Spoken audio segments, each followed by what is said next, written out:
Ahí me estaba gustando un poquito más. Bueno, hoy vamos a ver un tema ahí en Deuteronomio capítulo 10, versículo 12, que justamente habla sobre el deseo del Señor. Yo te preguntaría, hoy si me tuvieras que decir, ¿qué deseo tenés en el corazón? Si no me van a decir los 20, que son muy 20 deseos, pero si tuvieras que pensar en algo que te gustaría hacer terminando el año, o algo que te gustaría anhelar para el año que viene, una meta, alguna meta, no sé, económica, alguna meta con respecto a lo personal. Cada uno de nosotros tiene una manera de ser y los deseos tal vez no sean los mismos de uno con respecto a los otros. Porque siempre cada uno tiene un deseo particular. Dios nos ha hecho de tal manera que cada uno tiene una voluntad, cada uno tiene una forma de ver las cosas. Por eso Dios nos habla siempre de que debemos buscar la palabra de Dios para que tengamos una guía. ¿Sí? Es como si yo agarrara hoy y agarrara un metro y les diría a cada uno que trate de medir un metro en el aire. Y algunos capaz que el metro es así, y alguno va a ser así, y alguno capaz que el metro sea una cosita así. Pero si no venimos al patrón, ¿sí?, a buscar un metro, un centímetro que nos marque cuánto realmente es un metro, cada uno va a tener una perspectiva distinta de su metro. Entonces cuando vamos al patrón, encontramos que hay una medida que es justamente un metro. Y por eso Dios, nosotros, cada uno de nosotros, vamos y buscamos lo que Dios tiene para nuestra vida, porque si no cada uno haría lo que bien le parece. Y realmente lo que tenemos que buscar es el deseo del Señor para nuestra vida. Y te invito a que abras tu Biblia ahí en Deuteronomio capítulo 10, que dice el escritor, versículo 12. ¿Sí? Es un pasaje muy conocido. El título del pasaje dice lo que Dios exige. ¿Sí? Justo que estamos hablando en una sociedad en la cual hace tiempo que no se habla de exigencia. No se habla de exigencia en la escuela, no se habla de exigencia en las casas, no se habla de exigencia en cuanto a lo laboral. Cada uno quiere hacer lo menos posible. Pero Dios no es una persona que exija cosas, ¿sí?, o que te imponga cosas, sino que la exigencia de Dios tiene una base. Y la base de lo que Él exige es justamente el amor. Y dice ahora el versículo 12 para que podamos leer. Ahora pues, Israel, la pregunta, ¿qué pide Jehová tu Dios de ti? Sino que temas a Jehová tu Dios, que andes en todos sus caminos, y que lo ames y que le sirvas a Jehová tu Dios con todo tu corazón, con toda tu alma. Que guardes los mandamientos de Jehová y sus estatutos que yo te prescribo hoy para que tengas prosperidad. ¿Sí? Esa es la pregunta larguísima que hace el escritor. Vamos a tratar de desglosar este pasaje. ¿Sí? La primera de las cosas que nosotros podemos sacar, cuando empieza dice ahora. ¿Sí? Ahora. Y la palabra en el original tiene un sentido ahí, ¿sí? Dice desde ahora, de aquí en adelante. La generación que está Moisés escribiendo acá no es la generación que salió de la tierra de Egipto. Esta generación a la cual Moisés le está escribiendo era a Caleb y a Josué, que habían sobrevivido al castigo o la disciplina que el Señor ejerció sobre el pueblo de Israel, y los hijos de aquellos que ellos creían que no iban a poder entrar a la tierra prometida porque tenían miedo de los gigantes y de todo lo que había ahí. Entonces Dios le dice, ya dejen de pensar en el pasado, ya dejen de mirar la experiencia de sus padres, ya dejen de mirar las cosas que fueron y que ya están atrás.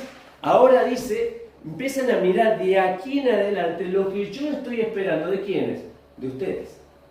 De aquí en adelante. Pablo decía, olvidándome ciertamente lo que está atrás, prosigo a la meta. Uno no puede agarrar una carrera, o no hemos visto un corredor que vaya corriendo mirando a sus contrincantes o vaya mirando hacia atrás. Cuando el corredor agarra la carrera, comienza a mirar hacia adelante. Se enfoca que tiene que llegar a la meta y comienza su carrera y no va mirando hacia atrás. Lo mismo le está diciendo el escritor, de aquí, desde ahora, de aquí en adelante miren. Dejen de mirar la experiencia de sus padres, las cosas que hicieron, las cosas malas que hicieron. Ahora comiencen a mirar de aquí en adelante qué es lo que yo pido. Dice ahí justamente una generación que vio la mano de Dios siendo unos niños. Deuteronomio capítulo 11, que no se ve ahí, versículo del 1 al 7, da vuelta un poquito la hoja y dice, amarás pues a Jehová tu Dios y guardaré sus ordenanzas, sus estatutos, sus decretos y sus mandamientos todos los días. Versículo 2. Y comprended hoy, otra vez el tiempo presente, porque no os hablo con vuestros hijos que no han sabido ni han visto el castigo de Jehová vuestro Dios, su grandeza, su mano poderosa y su brazo extendido. Versículo 7. Mas vuestros ojos, dice, han visto todas las grandes obras que Jehová ha hecho. Cantábamos recién cuán grande es Dios. E Israel podía decir justamente las grandes cosas que Dios hizo por nosotros. A esa generación le estaba hablando justamente Moisés. Y la primera de las cosas dice, ¿cuál es el deseo? ¿Cuál es el deseo que Dios tiene para con respecto a su pueblo? La primera que encontramos ahí, cuando leemos el versículo 12, dice, ¿qué pide Jehová tu Dios de ti? Sino que temas. ¿Qué temas? ¿Cuántas veces hemos hablado de la palabra temor? Acá en el original utiliza esa frase que está ahí, que es yaré, que significa tener una actitud de respeto y de adoración. Y la cuestión importante es la consideración. Lo que realmente Dios quiere que nosotros hagamos, que hagamos una consulta. ¿Viste? Cuando vos vas al médico y vas a uno y te dice, mira, nos pasó acá, nosotros vamos a poner un ejemplo de veterinario. Nos pasó nosotros con nuestra perrita. ¿Sí? La primera veterinaria que le vio dijo, acá hay que cortar la pierna. ¿Sí? Tenía un tumor acá y dijo, acá hay que cortar la pierna. Ya está, un perro puede vivir con 3 patas, nos decía, como diciendo que era algo normal que viviera con 3 patas. Dice, hay que operar. Nosotros nos agarró una cosita como diciendo, no la queríamos pasar por el cuchillo. Tanto que le hemos visto así a la bolita, antes que Hannah naciera, tiene sus años, entonces nos gustaba verla bien. Y pasó el tiempo y no hicimos nada por temor a que ya nos habían dicho que había que cortar la pierna. Pero después fuimos a otro que el César nos pasó el teléfono, o Zoom, no me acuerdo quién de los dos, y el otro que la vio dice, no, acá no es tan grave, no hay que cortar la pierna. Acá hay que tratar de achicarlo lo más que se pueda, tipo quimioterapia, y después sacar y extirpar justamente el tumor que tienen. Pero nosotros lo que hicimos fue consultar, no solo una opinión, sino la otra opinión que nos pudiera dar una visión de lo que teníamos que hacer. Y ese es el concepto que está poniendo Dios cuando habla de temor. Que nosotros podamos consultarle a Dios sobre nuestras decisiones. Recién hablaba con Facu y me contaba cuáles serían sus proyectos cuando termine la escuela. Y justamente esos proyectos uno los tiene que poner en las manos del Señor. O sea, le tenemos que preguntar a Dios, Señor, ¿qué querés que haga de mi vida? Es eso, la consideración de saber cuál es la opinión de Dios ante ciertos asuntos de la vida. Como por ejemplo, cómo tratar a mis cónyuges, cómo tratar a nuestros hijos, cómo orientar a nuestros hijos a que busquen una persona que los acompañe en su vida, formar matrimonio, tomar decisiones con respecto a la carrera. ¿Qué es lo que piensa Dios? Consultarle a Dios, tener en cuenta lo que Él opina, lo que Él dice, lo que Él piensa. Miren el ejemplo de David. David consulta a Jehová, no lo vamos a buscar, y está el Salmo 23:2. Y dice, es una historia en la cual es una de las más conocidas de David, pero dice, David consultó a Jehová diciendo, iré a atacar a estos filisteos, y Jehová le dio la respuesta, dice a David, ve y ataca a los filisteos y libra una ciudad que era Keila. Keila era una de las ciudades limítrofes, había sido tomada por los filisteos, y mirad, ¿no? Uno puede haber pensado, ¿no? El pensamiento que tenía David, voy y libero a mis compatriotas, ¿o no? ¿Está bueno el razonamiento? Es un razonamiento justo. No había pecado en eso, pero sin embargo, antes de salir dijo, consultó a Dios, Dios, ¿te parece que vaya justamente a pelear con esta nación y a rescatar los que se llevaron? Y fíjate que Dios siempre le da una respuesta. Dice ahí donde está el pasaje, respondió a David. Si vos le vas a consultar algo de Dios, si vos le vas a preguntar algo de Dios, sabés que vas a tener una respuesta. Y esa respuesta puede ser sí, puede ser no, o puede ser espera. Obviamente que a todos nos gusta el sí. ¿Sí? Que Dios tenga un sí fácil. Que a todas las cosas que le pidamos Él tenga que decir sí. Pero no siempre dice sí. Muchas veces nos dice no. Y a veces no nos gusta que nos diga un no. Y a veces un no así bien grande nos dice no. Y a veces nos cuesta aceptar ese no. Pero también está la otra, ¿no? La que nos tiene esperando. Donde todavía no nos da una respuesta, pero nos hace depender de Él. Entonces, ¿cuál es el deseo de Dios? ¿Qué es lo que Dios quiere en primer lugar? Que tomemos en cuenta. Temer no significa tener miedo, sino tener en consideración qué es lo que Dios piensa ante los asuntos de la vida. Entonces, antes de tomar una decisión, preguntémosle a Dios qué es lo que está esperando que nosotros hagamos en esas circunstancias. La segunda de las cosas, mismo pasaje, versículo 12, habla primero de temer a Jehová, tu Dios. Y después dice, que andes en todos sus caminos. Y la segunda de las cosas que nos está pidiendo acá, ahí en el original, es dejarse conducir, ir detrás. Y tal vez la palabra clave de todo esto, la frase clave es, la confianza es fundamental. No sé si a ustedes les pasa si son de comprar por Mercado Libre o por alguna plataforma. Hace unos tiempos atrás, y no sé si todavía lo sigue haciendo, salió una grilla arriba del nombre del comprador que iba de rojo a verde. Rojo quiere decir que era un comprador que no cumplía o que no enviaba el producto que habías comprado, que tenía una mala reputación. Verde justamente era que bueno, que cumple con su tiempo, te despacha las cosas a tiempo, te envía las cosas. O sea, vos estás confiando que bajo ese sistema estás comprando algo. Si no hay confianza, no vamos a comprar nada. ¿Sí? Si no hay confianza, no vamos a comprar nada. ¿Qué es lo que te estoy queriendo decir? Andar en sus caminos tiene que ver con que nosotros confiemos que el Señor nos esté guiando. Que el camino que el Señor está trazando para mi vida, para que yo pueda transitar, justamente es porque estoy confiando que Él me va a guiar por un buen camino. Muchas veces desconfiamos de las cosas que el Señor hace. O creemos que lo que está haciendo Dios le faltaría que yo le ayudara ante ciertas circunstancias para que Él pudiera terminar de cumplir su voluntad en mi vida. Miremos este ejemplo de Israel. Ahí nomás, Deuteronomio en el capítulo 9. Estábamos en el capítulo 10. Vamos a Deuteronomio capítulo 9. Unas hojitas para atrás, versículo 22 al 24. Fijémonos acá, dice: también en Tabera, en Mayá y en Kirot Hataba provocaste a ir a Jehová. Y cuando Jehová os envió desde Cades Barnea diciendo: subid y poseed la tierra que yo os he dado, también fuiste rebeldes al mandato de Jehová vuestro Dios. Y fíjate, tres cosas que va a decir. La primera de ellas, en el camino, no le creíste. Te acabo de decir que ¿cuál es la base para ir en un camino en la cual alguien te va guiando? La confianza. Y si no hay confianza, vos no vas a seguir ese camino. La primera de las cosas, dice acá, no creíste. No creíste. La mayoría de las cosas que nos pasan en nuestra vida, a veces cuando metemos la pata, es porque justamente no estamos creyendo lo que Dios nos dice.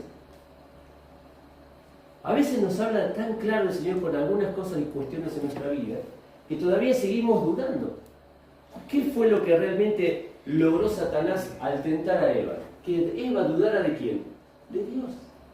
Del propósito de Dios, de la palabra de Dios. Y eso es lo que está muchas veces buscando Satanás. Que nosotros dejemos de confiar que si el Señor nos guía, es la mejor guía que podemos tener en nuestra vida. Y dice ahí entonces en el versículo 22, lo primero, no creíste. Si no crees, obviamente que la segunda cosa, ¿cuál va a ser? No obedeciste. Dice ahí a continuación, no le creíste ni obedeciste a su voz. Y por lo tanto, ¿caemos en qué? En rebeldía. Porque estamos en contra de lo que Dios está pidiendo que nosotros hagamos, que confiemos en Él. Decía Hebreos capítulo 11 que la fe, sin fe es imposible agradar a Dios. ¿La fe de qué se trata? De que confiamos en Dios, de que confiamos en el que nos guía, de que confiamos que a través de las circunstancias difíciles Él está ahí. No estamos solos, no estamos caminando en un abismo sin saber a dónde vamos. Está guiándonos, pero en toda relación, si no hay confianza, no se puede establecer una relación. Entonces, segundo punto que Dios quiere es que andemos en su camino, que vamos detrás de Él, pero confiemos. No dudemos nunca del Señor. No dudemos de lo que Él tiene preparado, aun cuando nosotros no lo entendamos. Aun cuando nosotros no lo entendamos. Tercera de las cosas, ¿sí? Estábamos ahí, primero en que temas a Jehová tu Dios. Segundo, que andes en todos sus caminos. Tercero, amar a Dios. Y ahí la palabra dice una relación cercana de afecto. Y acá tenemos que enfocarnos en esto, en nuestras acciones enfocadas en Él. ¿En quién es Él? ¿Cómo te das cuenta que una persona está enamorada? O sea, no me van a decir que nunca se enamorada. Una que está embobada. Pero cuando uno está enamorado, no hace cosas por el otro que no haría. A veces los que nos enamoramos y seguimos enamorados, no es que nos enamoramos, seguimos enamorados, comprábamos rosas, ¿sí?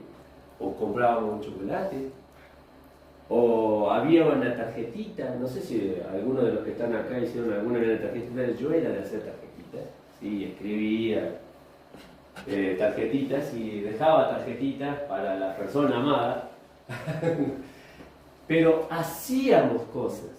Y acá dice, cuando dice amar a Dios, es porque tenemos que entender que el amor no se manifiesta a través de las palabras. ¿Cómo se manifiesta el amor? En acciones. Solo en acciones se manifiesta la palabra. Mirá el ejemplo de Dios. Dios cuida a Israel, Deuteronomio 8. Vamos ahí, un capítulo anterior, Deuteronomio 8. Capítulo 8, versículo del 2 a 5 dice: y te acordarás de todo el camino por donde te ha traído Jehová. Mira, justo que estábamos hablando de dejarse guiar. Tu Dios, estos 40 años en el desierto, para afligirte, para probarte, para saber lo que había en tu corazón, si habías de guardar o no sus mandamientos. Y te afligió y te hizo tener hambre. ¿Sí? Ahí sigue detallando cómo los trató. Y versículo 5, se reconoce a sí mismo en tu corazón que como castiga el hombre a su hijo, así tu Dios te castiga. Y la corrección también es una manifestación de amor. ¿Pero Dios cuidaba al pueblo de Israel? Sí. Ahí dice, 40 años lo estuve cuidando en el desierto. Y en otro pasaje dice que el pie nunca se hinchó, que el vestido nunca se envejeció, nunca pasaron hambre y nunca tuvieron sed. 40 años. Solo Dios puede hacer eso. ¿Dios manifestó su amor por el cuidado de Israel? Obvio que sí. Acciones. Ahora, hay otro más. Dios entregando a su Hijo, Juan 3:16. Creo que todos lo conocemos, porque de tal manera amó Dios al mundo que ha dado. Solo esa frase, ha dado a su Hijo, para que todo aquel que en Él cree no se pierda, mas tenga vida eterna. Dios muestra su amor para con nosotros, sí, y lo mostró en la cruz, a través de Jesucristo, abriendo sus manos y muriendo por cada uno de nosotros. San Juan 3:16. Pero dice primera de Juan 4:10, no sé si ustedes lo llegan a ver, eso lo voy a leer, dice: en esto consiste el amor, no en que nosotros hayamos amado a Dios, sino que Él nos amó a nosotros y envió a su Hijo en propiciación por nuestro pecado. ¿Quién fue el primero que manifestó amor? Dios. Entonces, cuando Dios dice que tenemos que amarlo a Él, es porque ya hizo muchas cosas antes por nosotros. No es que dice Dios, me tenés que amar y yo no hice nada por vos. Al contrario.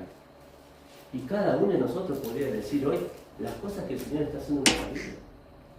Cómo nos sustenta, cómo nos esfuerza, cómo nos da una iglesia donde estar, cómo nos da la posibilidad de servir, cómo nos da tantas cosas que podríamos hablar de las que Dios manifiesta que realmente nos ama.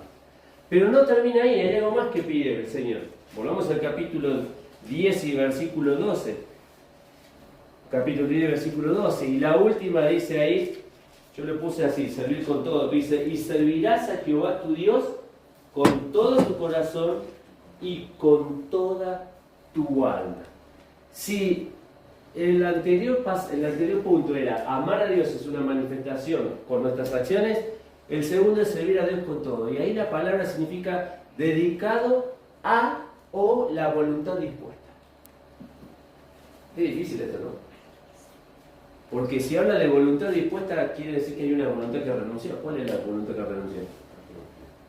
La nuestra. La nuestra. servir a Jehová con todo, dedicado a la voluntad de Dios o dispuesto a la voluntad de Dios. La gratitud, dice, es la base del servicio. ¿Por qué hacemos lo que hacemos?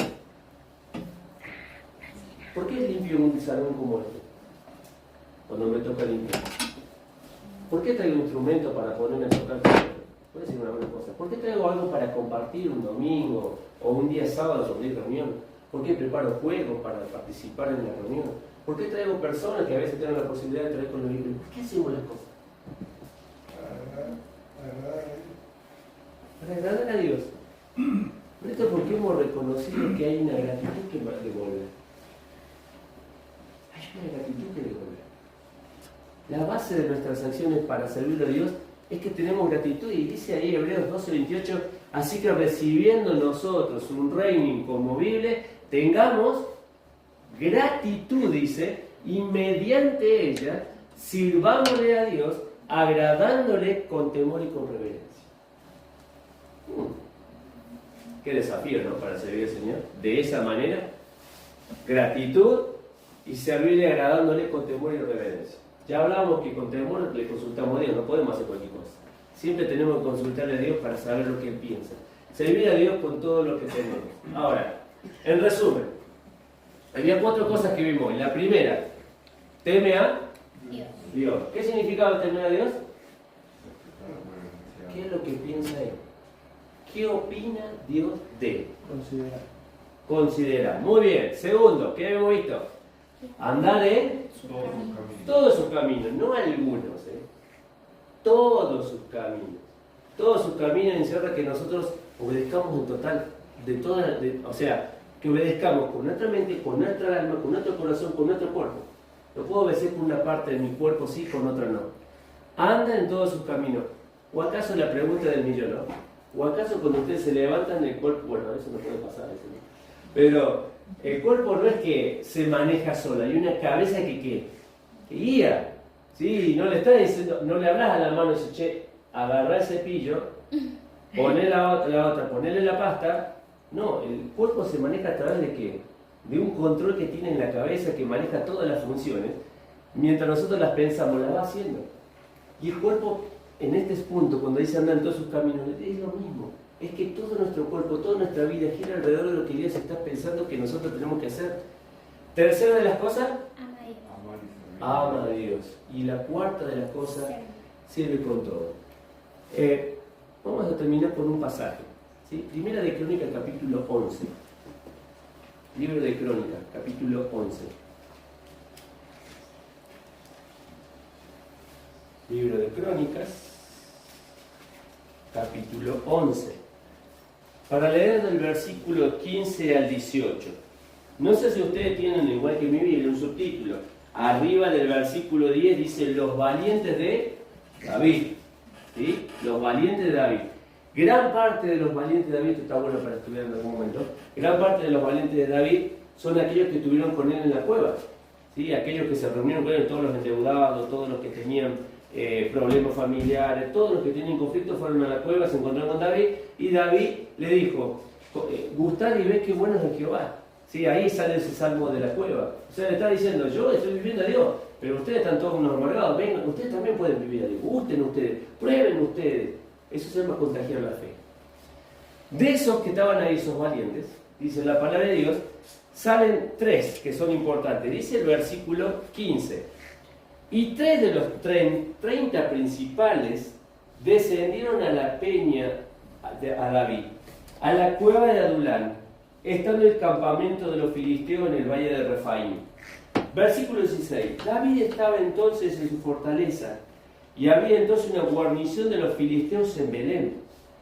David deseó entonces y dijo, ¿quién me diera de beber de las aguas del pozo de Belén que está en a la puerta?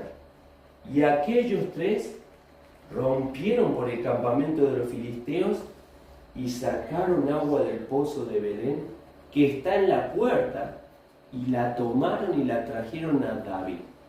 Mas él, David, no la quiso beber, sino que la derramó para Jehová. Y dijo, guárdame mi Dios de hacer esto. ¿Haría yo de beber la sangre y la vida de estos varones que con peligro de sus vidas le han traído? Y no la quiso beber. Esto hicieron aquellos 3 valientes. ¿Cómo comienza la frase del versículo 17? David deseó ese. ¿Saben qué? Uno no anda gritando los deseos que uno tiene. Si vos querés conocer cuáles son los deseos de una persona, tenés que estar cercano a ella para poder escuchar. Estos 3 valientes estaban cerca de David y escucharon que David solamente dijo una exclamación: ¿quién me dirá de poder tomar agua ahí de la puerta de Belén, del estanque? Pero estos 3 hombres tomaron la agua, escucharon eso de su líder, de aquel que estaba allí, que era David, y fueron al campo de los filisteos, entraron y trajeron agua para dar. Muchas veces no escuchamos los deseos de nuestro Señor, porque justamente no estamos cerca de Él. Él no gritó, David no estuvo gritando ni con bocina, ni con megáfono, no dijo: yo quisiera tomar agua, ¿ves quién es? Solo dijo: este es mi deseo. Y 3 de esas personas dijeron: vamos por ese deseo de nuestro Señor. ¿Sabe cuál es el mayor deseo del Señor? Primero, que seamos útiles, con las 4 cosas que vimos acá. Pero segundo, el segundo deseo mayor del Señor es que le hablemos a la gente de Cristo. Que otros puedan conocer que lo que tenemos nosotros es algo preciado. Vuelvo a decir, es el deseo del Señor. Y a veces tendremos que rendir nuestros deseos al deseo del Señor. Pero ¿saben cuál es lo más precioso de esto? Que quien lo pide no es un hombre, es el mismo Señor de los cielos. Y aquí decía el Señor Jesús cuando se fue: toda potestad me he dado en los cielos y la tierra.